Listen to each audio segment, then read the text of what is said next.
There is a reason over 1,000 people die from autoerotic asphyxiation. Sure, they had the same end goal as you did, Bob. But that does not mean they will achieve on that objective. You see, erotic asphyxiation, on the other hand, is a much safer activity. It's a much safer exercise. Why? You have another partner. You have someone who helps regulate your restriction of air. You also have someone around to make sure you don't choke yourself out, or who doesn't choke you out. But if you insist on, self-care, I would advise I have some tips that would make your autoerotic asphyxiation activities kosher. For example, wait, I think that's the wrong podcast. Oh, shoot. And welcome to Michael's Odyssey, episode 5. We are obviously going to pretend the first 5 seconds did not happen. The failure to comply, I would find you and kill you. Okay, let's move this shit along quickly. This is the first full podcast of 2020. Feels exactly the same way as the other podcast felt. Actually, there's more pressure in this podcast. For some odd reason, I feel it has to be a singer. I have to knock this one right out of the park. God damn it, I'm so gonna blow it.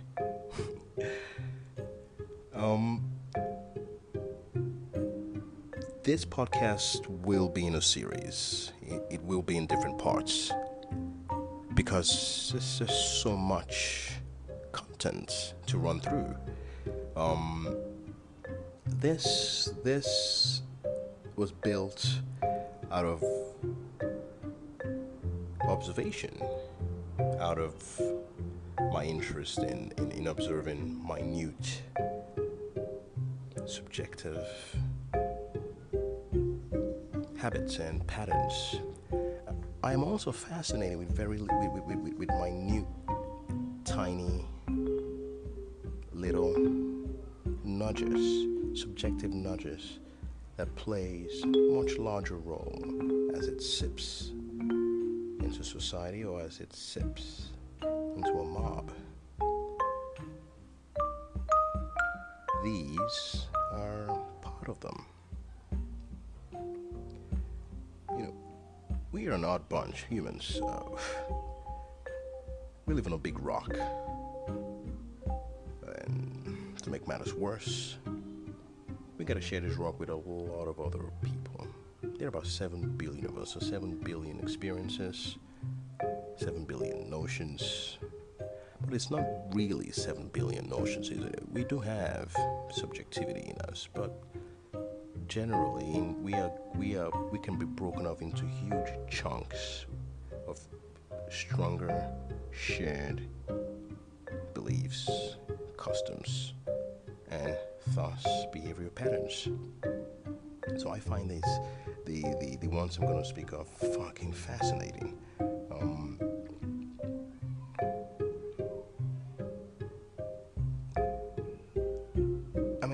I never tire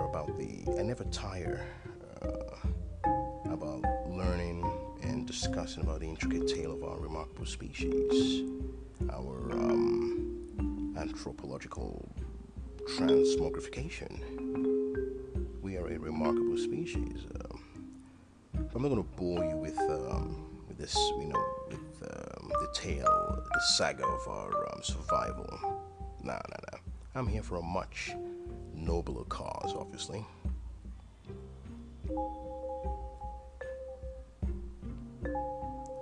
In my head, my broken head, obviously, in my manner, in my head, I have mentioned in previous podcasts, it's much easier to remember things you can store and develop some physical manifestation in your head, in your mind. Now, in my cabinet, I usually keep notions and thoughts and knowledge, just data in folders and files and file them in cabinets.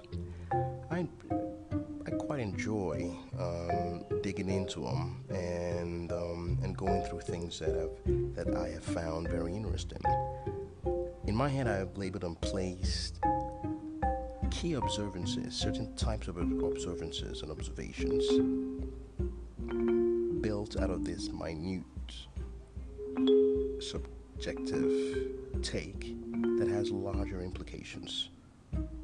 I call this the actual folder Gelastic Gravitations. Our propensities that I find funny, I find comical, I find interesting, really. Obviously, I would have some disgust with some of them, but let's focus more on what I find interesting or funny. Disgust really isn't much, probably just one or two, and I don't feel the need to touch on those.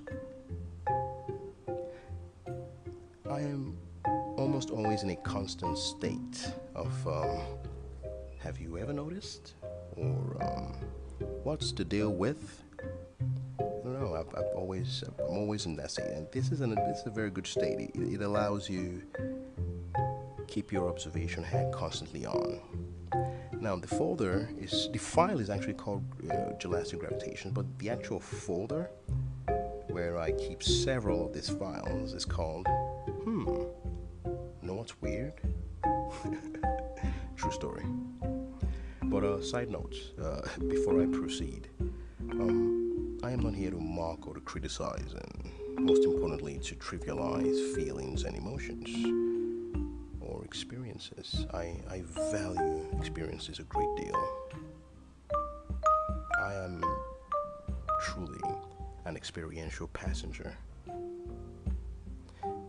Sure, I split my brain into 70-30, just for the sake of argument. 70% is a mechanical lizard brain, and then the 30% is just pure subjectivity.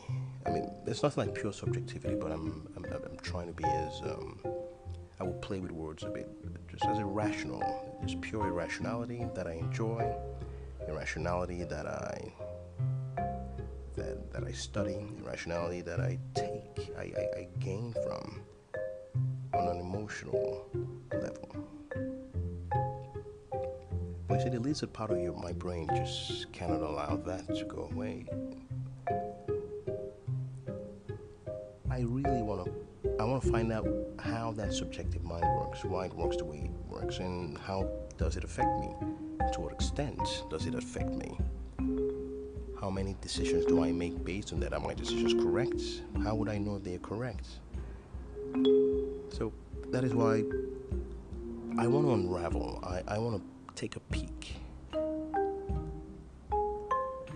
behind the curtains.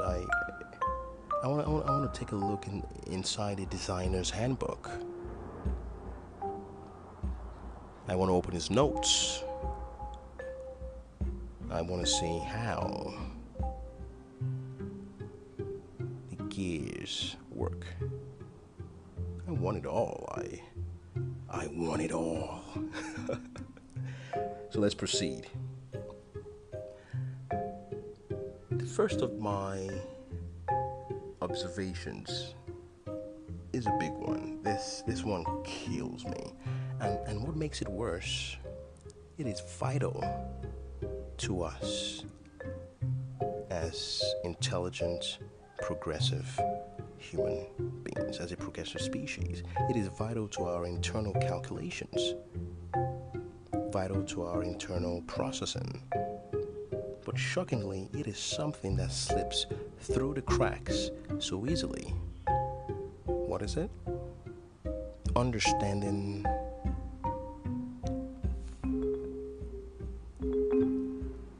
numbers. Now, I am not speaking of numbers in terms of arithmetic.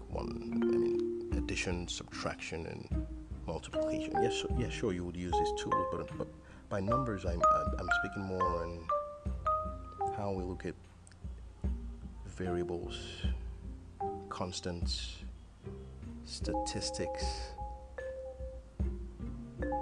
how we look at research data, how we look at data, how we process a whole, how we understand a whole, and how we understand pieces of what makes a whole.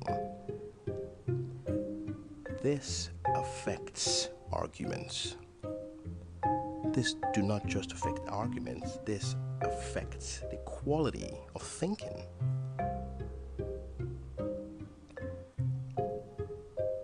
To better explain this, let's start off with a series of examples. I have in countless occasions come across this display, actually almost daily in my interactions with friends, with peers, with colleagues from all walks of life, and varying across different economic hierarchies and social, statuses.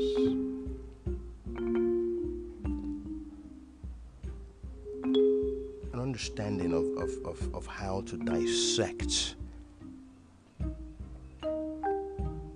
and how to weigh an argument is everything. Let's take a couple of examples. Number one, I make an observation, and I say, hey, wealthy people live opulent lifestyles. That is the truth.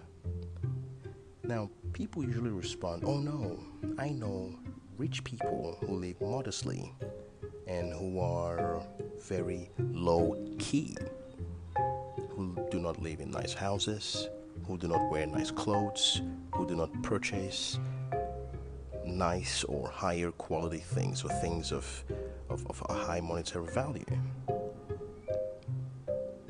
Now, the reason why I bring this up is the argument here is not that wealthy people do not live opulent lifestyles. The argument here is there is no argument here. There are some things that are an overwhelming majority, when dissected, would always stand correct. This is the underlying argument. Now, the issue here is, well, of course, if I was going to tackle this, I say, well, of course, some rich people will not live an opulent lifestyle, but not the overwhelming majority. And for obvious calculatable reasons. With more money, more things, we acquire more stuff. We acquire better quality shelter, better quality food, better quality clothes, and we're able to indulge in habits. All these require more capital, require high capital. It comes with the territory of being wealthy. That is the argument here. Another argument, more upper class people use the latest smartphones. More upper class people, more affluent people, more people with means would on average prefer to use, and statistically would choose to use the latest smartphones and the more expensive high-tiered smartphones. That is a fact. Now, the argument I always find problematic here is there is always the, oh no, I know many rich people that use Symbian phones or use lower tier grade phones. Now, this is is an issue here, and I'm going to explain how this expands into other disciplines. Now, of course, sure, some would. Now, this isn't the argument. Some of anything would always do something, would always go against a flow, would always go against the current. That is to be expected. These are variables. Now let's look at it deeper. Richer people have better lives, have access to better lifestyles, right? In measurable terms. When it comes to the mobile phone, why would a richer person, or why would a group of richer people choose to buy smartphones? Smartphones are better tech. They're made with better materials. They require more research and development to manufacture them. They have more features. And in society,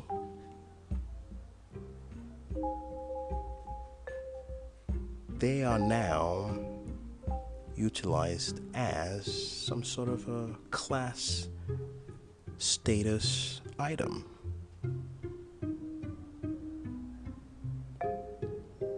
This goes for not just mobile phones, it goes for most better products. For you to make better products or higher quality products, that will require higher monetary value, because you will have to utilize materials, not just materials, the machines that process or handles these complex materials. You would also need to hire specialists to use these to create fine products. Specialists ain't cheap. You would also need to house these products, insure these products. These products come with an industry behind them. Within that industry, there is a clear-cut division designed to perfecting this product, to make it better, faster, and very importantly, more buyable. This is called R&D. Bro, don't start me with this. We could go on forever as to what makes a product higher quality or better. So why would richer people choose this? Because richer people have the means to acquire better products. Humans have an internal driving mechanism to want better, faster, quicker, just progressive things in everything we do, from science to tech to fashion. Unfortunately, the more technologically advanced products would require more capital to acquire them.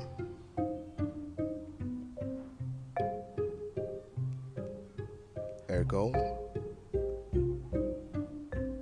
wealthier people would buy smartphones in larger numbers than poor people.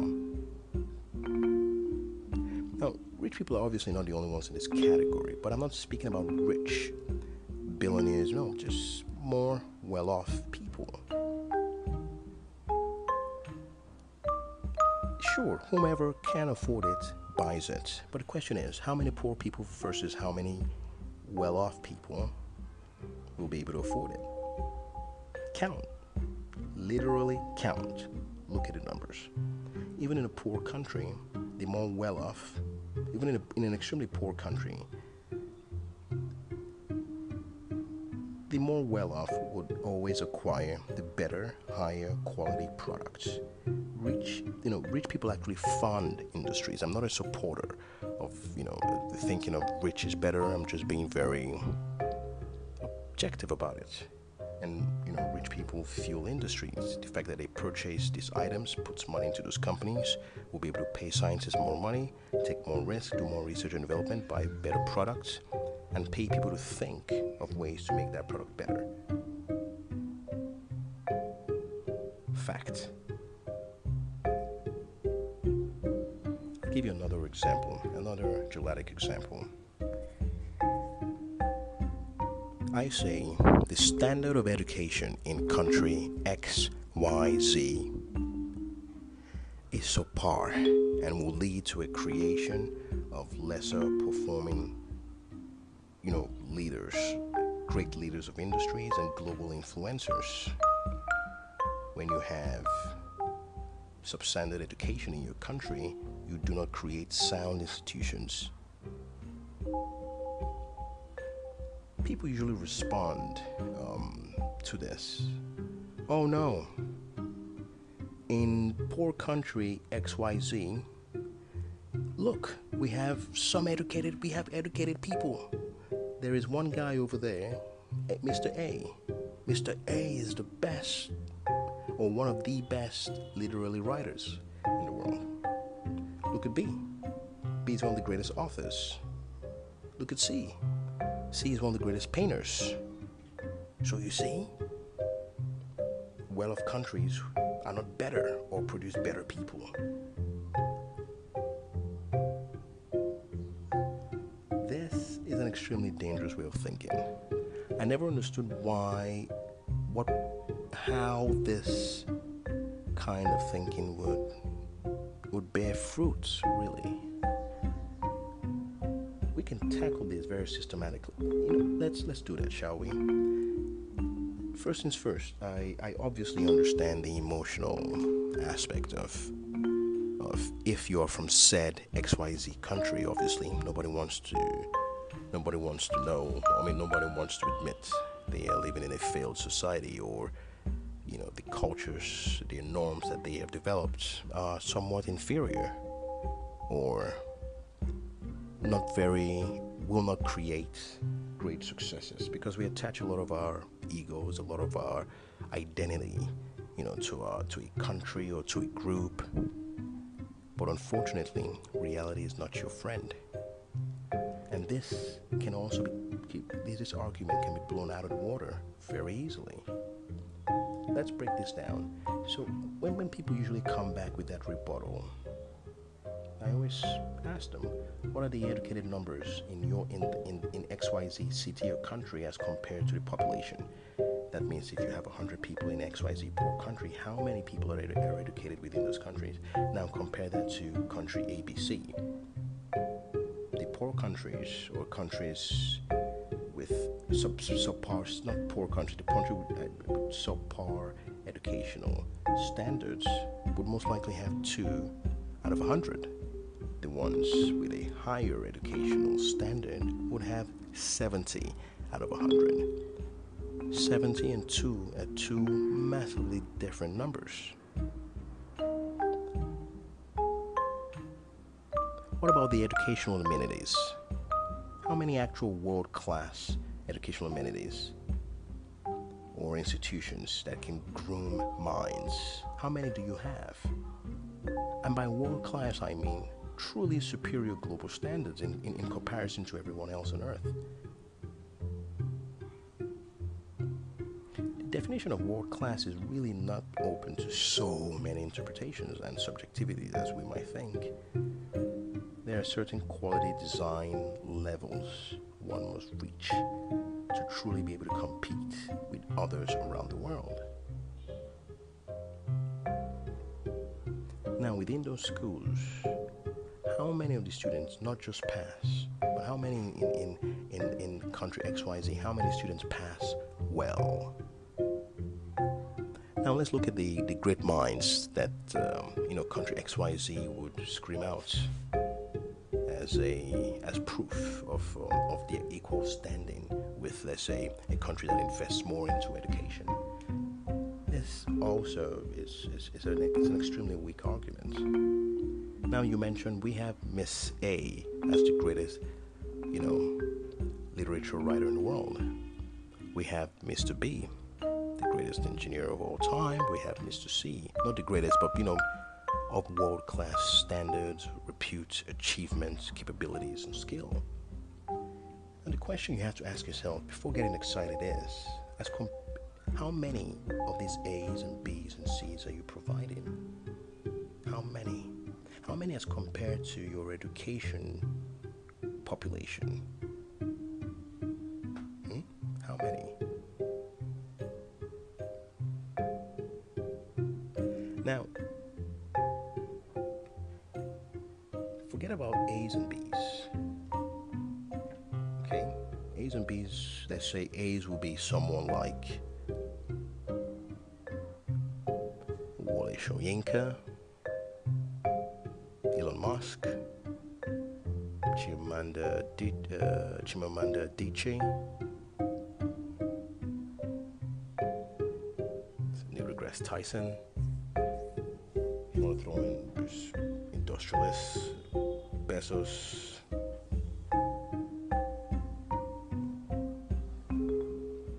These are the A's and B's, just to give you a wild example. Okay, so what about the C's, D's, and E's?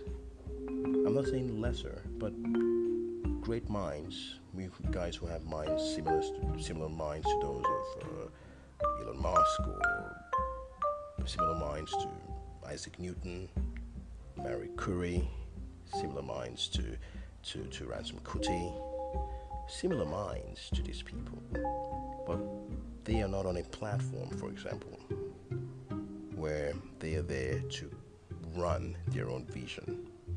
But these guys are necessary because they're the ones that help, these are the key specialists that write and design our world. These guys, don't forget the C's, the D's, the E's, the F's. These are the guys that, by guys I mean women and men, these are the specialists that bring visions to life. And not just bringing a vision to life, bringing a vision to life well. The founder of Singapore, Lee, one of my favorite visionaries in the world. Look at what he achieved. He wasn't the only A's. He surrounded himself with A, B's, and C's. He was able to build on that and then spread that across the educational system to create countries of A's, B's, C's, and D's. The visionary and the one supporting the visionary. Just go take a look at Singapore and see what they have achieved. What about institutions? How many institutions does XYZ actually have? And how many institutions can actually nurture super students? Not just line workers, not just factory output workers. No. Innovators. How powerful is your educational system? How flexible and evolving is it? Does it have sound systems designed for self-reflection and self-correction? These are the type of things you answer first before you jump. This is a much sounder argument. Looking at an argument from a bird's eye view. Let's go back to those A, B, C, Ds. Now, those A, B, C, Ds, how many percentage of them account for your population?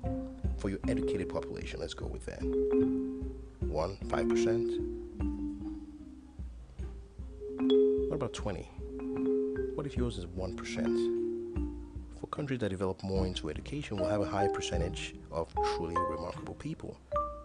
Skilled, remarkable people that can utilize their intelligence. So that's a very moot argument. There are several facts around this. For example, it's another fact: if you do not educate your population, you will be poor.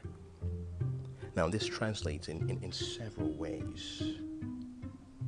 You will not be innovators, that is for sure. The argument isn't, will there be one person in your country that can innovate? The question will be, how many within your population can innovate? And And what is the quality of your innovation?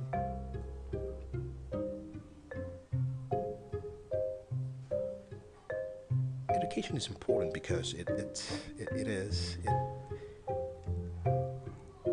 a tool. It is a tool that allows you to build skills purposely,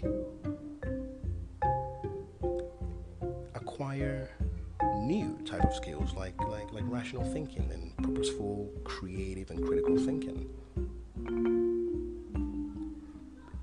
Basically, it helps you solve problems better and more effectively. Education allows you to hone raw skills, raw talents. Helps you specialize, helps you achieve great goals. It allows you to expound your horizon, to ask questions you would never have asked because you had no idea that question could have been asked, or you had no idea that question even existed, to explore territory just far beyond your environment. Now, yes, there will be some people who are not educated but would achieve great things. The question always is, how many? What are the percentage against the total percentage of people who are not educated at all? That is the argument. We understand the variable, but you do not focus on the variable.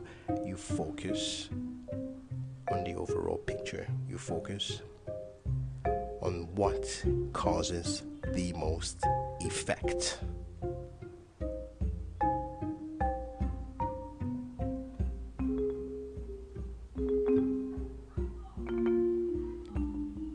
The next, Gelastic, Gravitation. This one I like, actually. This one delves in a lot deeper into our more subjective looks and subjective look and take in life. Why would we rather think our senses and notions are correct rather than the natural world? Obviously, there's so many answers to this. The general subjective takes on it, but I don't want to touch on some of the more general aspect of this. I'm very curious more about the fact that the things we usually hold on to are things that can be rationally explained, or they're things that require a lot more layers, a lot more unraveling. But it seems society doesn't really unravel them as quickly as deeply as they should. It's almost as if we would rather disprove reality. Well, we would rather disprove reality than assume we could be mistaken or just plain wrong. A lot of us do that. And this displays itself in a multitude of scenarios, especially amongst people claiming different sort of supernatural experiences and visions, premonitions. They've seen ghosts or unexplained occurrences. And what always trips me is when we have an unexplained occurrence, the first thing we want to jump on is on the more fantastic explanation. Have you ever noticed whenever you try to bring a more rational explanation to someone who has claimed he has had a supernatural explanation, they become extremely hostile. I don't know why I find this hilarious. I always find it hilarious because never have an attachment to something that you cannot argue for truly effectively and then back up with irrefutable evidence. I'll give you a couple. I imagine this. I've heard this in different ways and in different formats. I was walking or I was laying down. I was outside and I saw a light. It was like a spirit. The light was coming at me and hurled itself at me, or the light danced in front of my eyes, and I screamed out the name of whatever name of religious deity you have, and the light went away.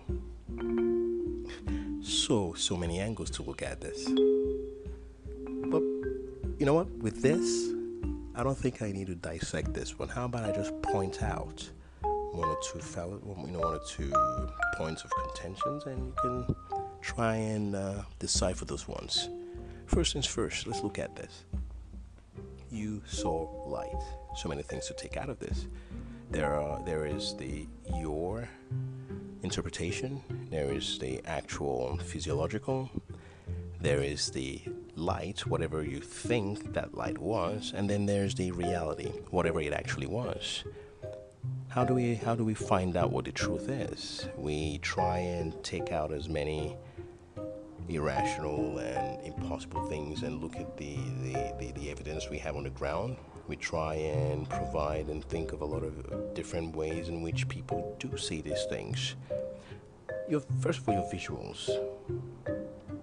How solid were your visuals? What did you actually see? Your memory. Was your memory wrong? Inaccurate? You see, many people believe that a human memory works like a video recorder. The mind records events and then on cue plays them back exactly as it went down. But that is not reality. On the contrary, actually, psychologists and scientists have found out that memories are more reconstructed rather than played back each time we recall them. Plus, during the reconstruction phase, one can add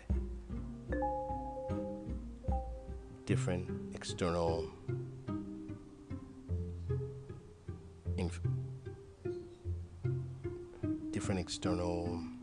can pollute your memory by adding different external things that never happened, and you would accept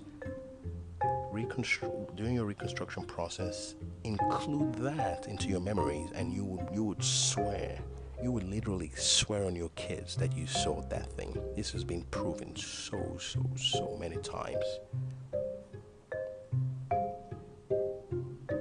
The third one is, let's look at the light. What is the light? What gives an impression we know what the light was? What kind of light was it? Was it shimmering? Did you feel the heat of the light?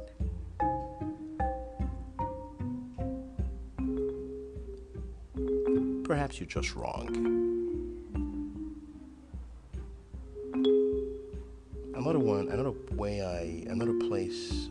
Another series of examples I want to touch on that is just very explanatory is dreams. We place so much emphasis on our dreams. I cannot recollect how many friends of mine have come to me and told me, Michael, guess what? I had a dream that ABCD died, and they died in real life. Or I had a dream that I passed an exam. I had a dream that I was supposed to get something big, and then I got it. There you go. It's got to be something mysterious. It's got to be an answer to my prayer. I am foretelling the future.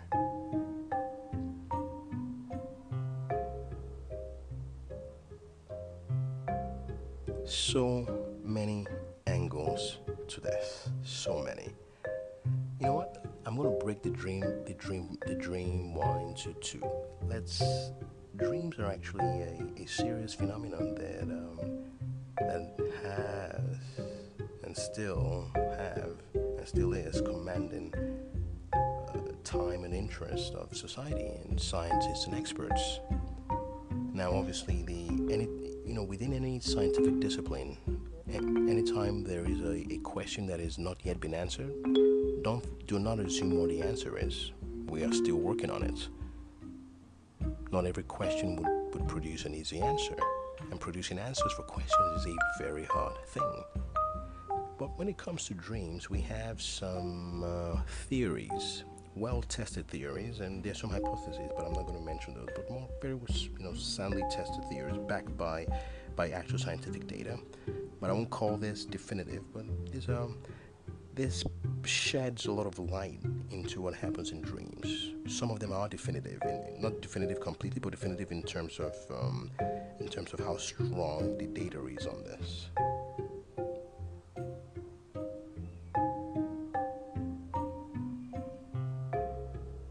So let's split that into two.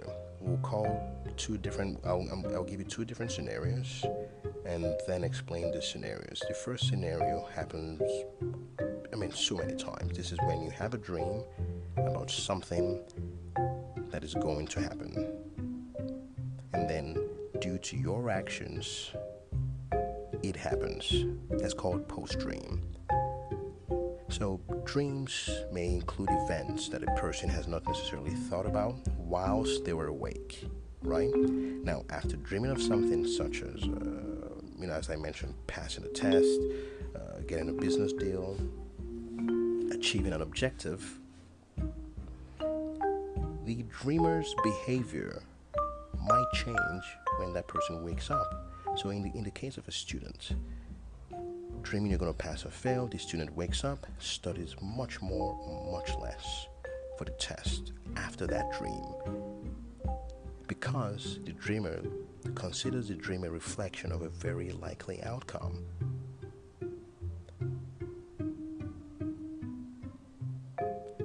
Do you understand that?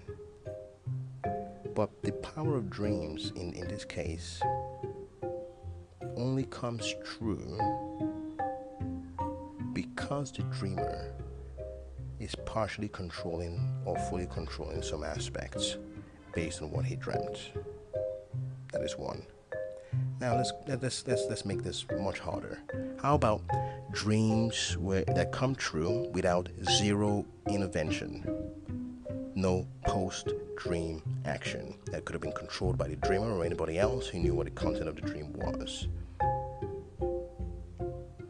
Now, evidence points to the idea that dreams, this is very important, evidence points to the ideas that dreams can also be a synthesis for a person's conscious and subconscious memory.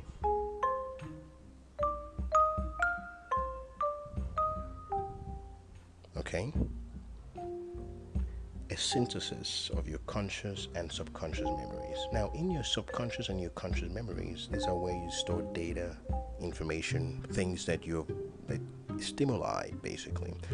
In your subconscious, there are a lot of things that you've taken in unaware. You've seen some body language, some cues, you've heard something, heard something, and you've made, your mind can make quick calculations just based on your experiences, your actual skill. Then you go to sleep, right? It's synthesis of, and then you synthesize real clues, real things you've seen from your subconscious, from your consciousness. It makes it very easy to accurately anticipate the probability of some outcomes in your real life. This theory also suggests that obvious clues, very obvious clues, may not be considered important until all of the facts are pooled, and sometimes this occurs during sleep.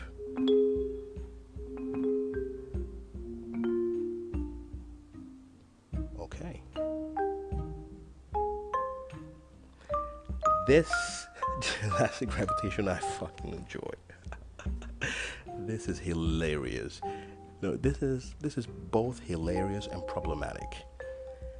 This is the portrayal of good and bad people in movies, especially very highly cultural society movies. I'm gonna talk specifically about Nollywood movies, Bollywood movies, Lollywood movies, Arabic movies. These are hilarious for obvious reasons. But the good man if you notice when you watch all these movies, right? The good guy or the good girl is always a predictable dunce of a character.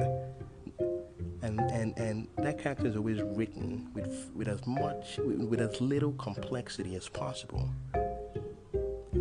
The goodness, or whatever they call goodness, is more aesthetic. This is more of the aesthetic community good, rather than goodness with depth in it.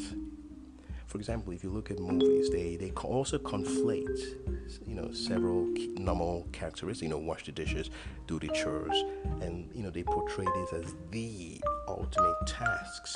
Especially in Hollywood and Bollywood movies, you will pray, guys that pray a lot, go to church. Women that do not wear short skirts. Very funny, aesthetic things that we consider good. But I always, the hero is always a dumbass. He never challenges authority. He is not complex. Now, that might be hilarious, but I also find it problematic, because the truth is, good people are very complex people. Goodness, when seen through any biased lenses or partial lenses, it's not really good. Those are just habits, things we do because we're trying to appease a group, a collective, a deity, a belief system.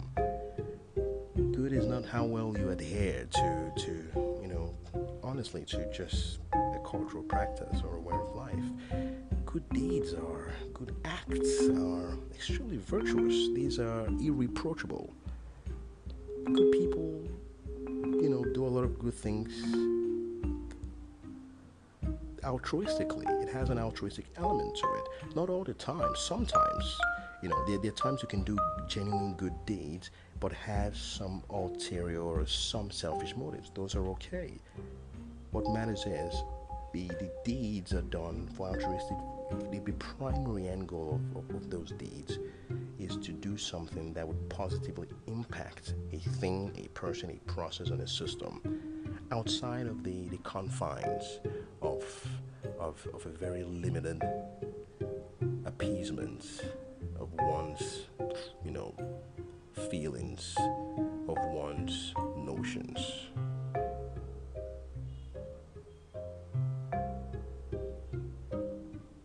I believe how we portray good really affects children and the evolution of children.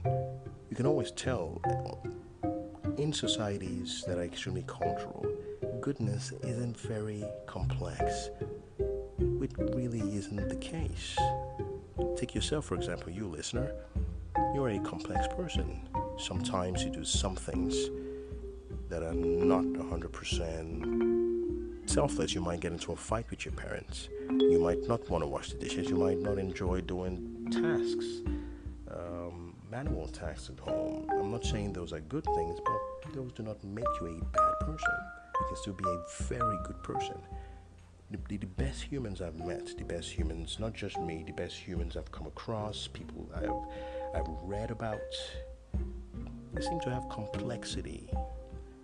I'm talking about guys who sacrifice themselves for people selflessly. Sacrifice yourself for a homeless person. That's a powerful good deed. Who is genuinely kind to people who can't do anything for them, who does good things, who does deeds that positively impact people. These are usually complex people. We gotta kill off this doltish and naive outlook and presentation of goodness. It's weak.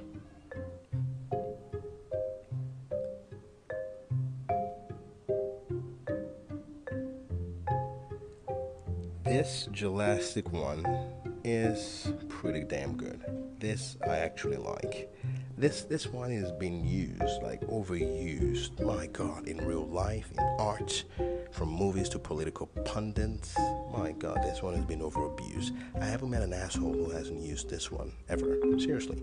This comes especially handy in the defense of certain types of characters. Delusional mass murderers, world leaders and politicians. I find it interestingly enough, I still don't understand why we use this as a defense. It's very odd. This is hey, I love my family. I love my children. I'm a nice person. I've always found that fascinating. People that use love of children or love of spouse as proof of their goodness, I always find this very fascinating. You see it a lot especially in the news. well, John is a good family man. He wouldn't say something like that. And then 5 seconds later, we find out John did say something like that. That is a very odd defense. Loving your family is not. Let me. First of all, Hitler loved Eva Braun. Crazy people, cruel people can love. We have enough evidence that loving your children or loving a king is no reason to assume goodness. There's no correlation there. I am sure Leopold II of Belgium loved Louis Marie of Orleans and loved their 4 children. But know what happened? Leopold massacred over 10 million people for sport. And that was just in one country. But I'm sure he loved his wife and his children. I'm still not sure how that helps matters. People act like, when you love your child or you love your brother, you love your family, that's some kind of a tick. It would be nice. I mean, yes, sure. If you meet a human that has zero love for any creature, that would be, that shit would be scary. You better call 911 and get that nigga in jail. But love really isn't the domain of good people. Love is it's there. It's easily accessible. Why? It is biochemistry, basically. Love is biochemistry doing its thing. Want to know a little about love? Yeah, let me ruin this for you. Sure, we feel love very deeply. It feels nice. It feels good. But listen, I am not speaking on my authority on this. We actually do have neuroscientists who work on this. Let them stress. But the argument is backed by actual scientific data and a sound, rational foundation. We talk about love, so romantic love, self-love, family love, friendship, and all that. There's a part of your brain called the hypothalamus. Yeah, hypothalamus releases hormones and neurotransmitters. Not just hypothalamus, different parts of your brain, but we're going to focus on this one. This is the part of the brain that releases testosterone and estrogens.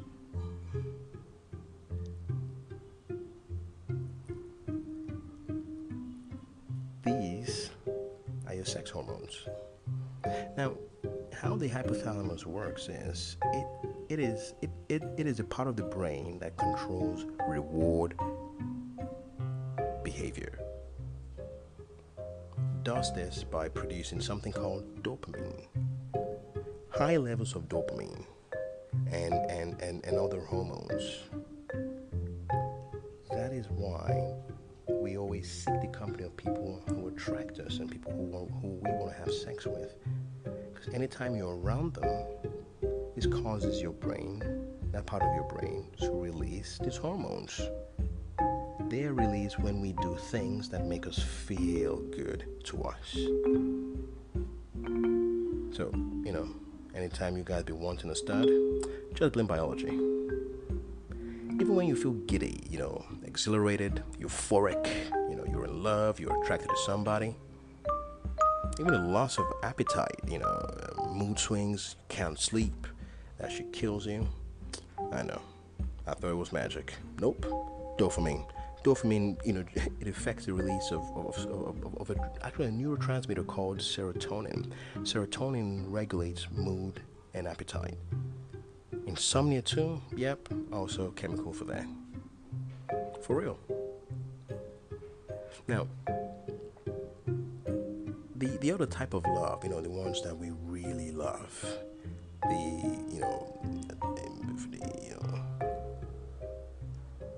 friendship, family, social interactions. There are 2 key hormones actually that gets released anytime a mother actually is with her child. This one explains that special mother, child, father, daughter, relationship we have. It's called oxytocin and vasopressin. Oxytocin is actually called the cuddle hormone. No bullshit. I promise you, it's actually called that. The chief doctor is probably some guy named Chad, and he has ruined our lives.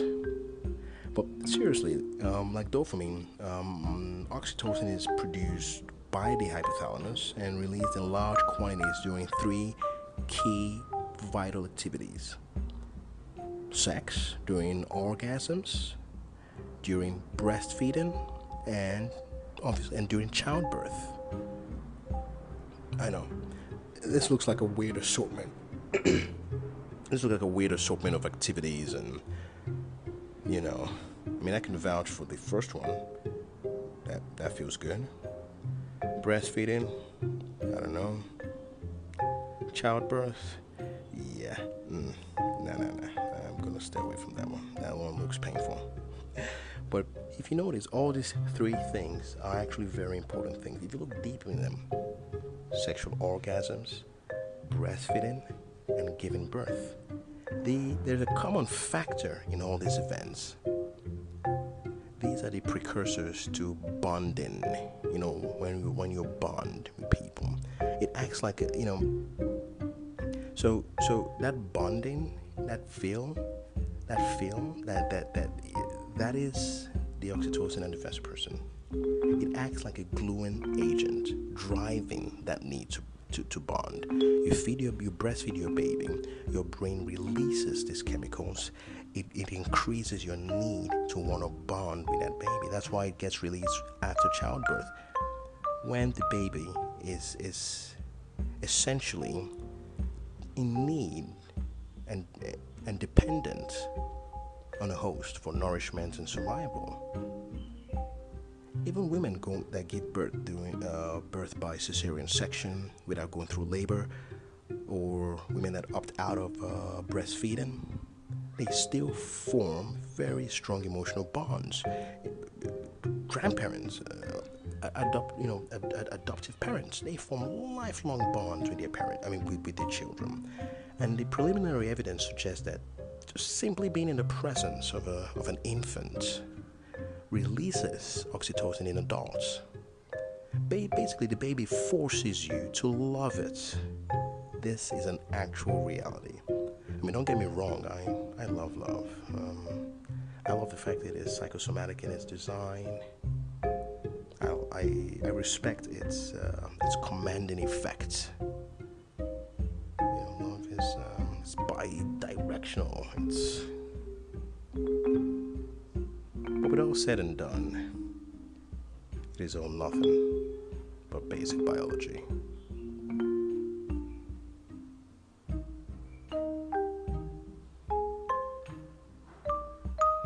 I'm going to touch on my last one. Let me save you guys the trouble.